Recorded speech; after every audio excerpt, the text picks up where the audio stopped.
সিলেটবাসী ভাই বোন আপনারা ভালো আছেন? বহুদিন পরে একটু সিলেট মারতাম পারলাম। সিলেট জামায়াত ইসলামীর আমির ডক্টর শফিকুর রহমানের জন্মভূমি ও রাজনৈতিক সূচনা কেন্দ্র।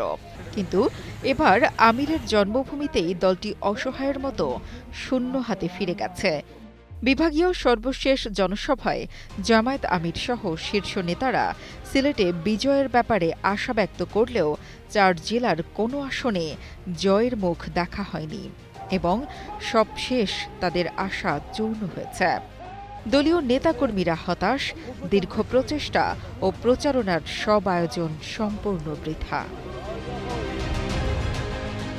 ত্রয়োদশ জাতীয় সংসদ নির্বাচনে বিএনপির সঙ্গে সমান্তরাল প্রচারণা ও ১১ দলীয় জোটের নেতৃত্ব সত্ত্বেও জামায়াতের প্রতিপত্তি ভোটের মাঠে কোনো প্রভাব ফেলতে পারেনি।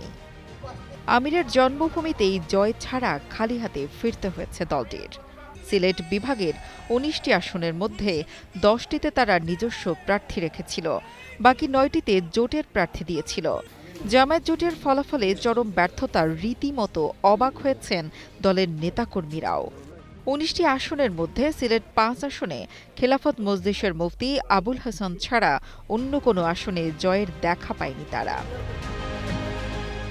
সানশাইন আটা ময়দা সুজি, ভালোবাসায় তৈরি। স্থানীয় রাজনৈতিক বিশ্লেষকরা বলছেন, ভোট প্রচারণার ঘাটতি, ভুল সময়ে ভোট ম্যানেজমেন্ট এবং লাইলাতুল গুজব সব মিলিয়ে আমিরের জন্মভূমিতেও দলের প্রতিপত্তি ভোটে প্রমাণ করতে পারেনি। গেল ৭ ফেব্রুয়ারি সিলেটে জামায়াতের জনসভায় দলের শীর্ষ নেতারা ৪ জেলার সকল আসনে জয়ের আশাবাদ ব্যক্ত করেছিলেন।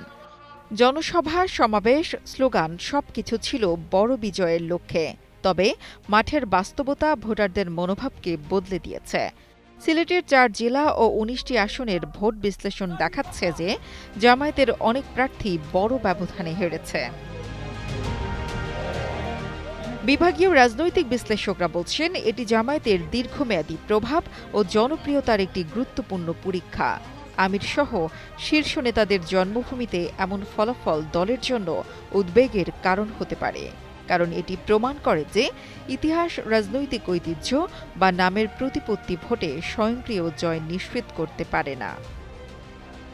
কবির আহমদের পাঠানো তথ্য ও ভিডিও চিত্রে ডেস্ক রিপোর্ট, কালের কণ্ঠ।